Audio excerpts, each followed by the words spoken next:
हम आपसे बार बार कहते हैं भागवत सुना करो। भागवत सुनने वाला दुखी नहीं होता। अब आप कहो कि महाराज जी क्या भागवत सुनने से दुख नहीं आता? देखो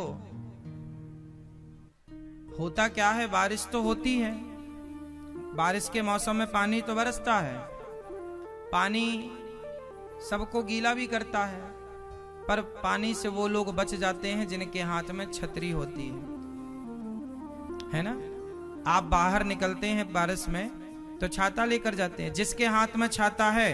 देखो पानी को तो हम रोक नहीं सकते, बरसते हुए पानी को तो हम, लेकिन छतरी लगाकर अपना बचाव कर सकते हैं। उसी प्रकार जीवन में दुखों को तो हम रोक नहीं सकते, पर सत्संग की, भगवान की कृपा की छाया से उन दुखों से बचा जा सकता है। जो भागवत सुनता है वो, भागवत मतलब क्या है?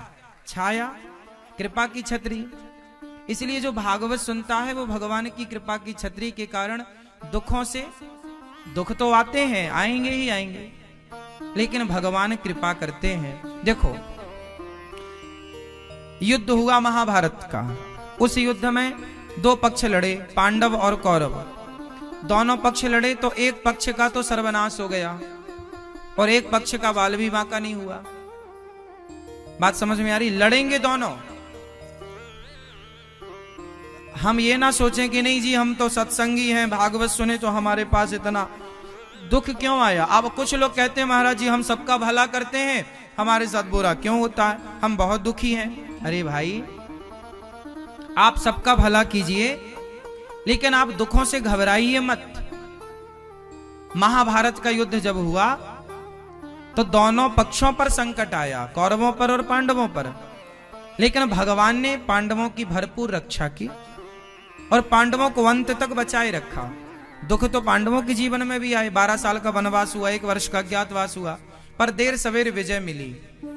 तो आप भगवान के शरण में हैं तो विश्वास रखिएगा, दुखों को सहिएगा, ये विश्वास रखिएगा कि हम सत्य के मार्ग पर हैं, हम सबका भला करते हैं तो भगवान हमारा बुरा नहीं होने देंगे। ये विश्वास भगवान पर रखना और भलाई के कार्य करते रहना।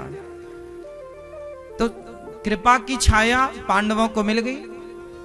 भगवान की कृपा किसे मिली? पांडवों को। तो जो भगवान के आश्रित है उनके जीवन में दुख तो आएंगे, पर उन दुखों से बचाने भगवान भी आएंगे।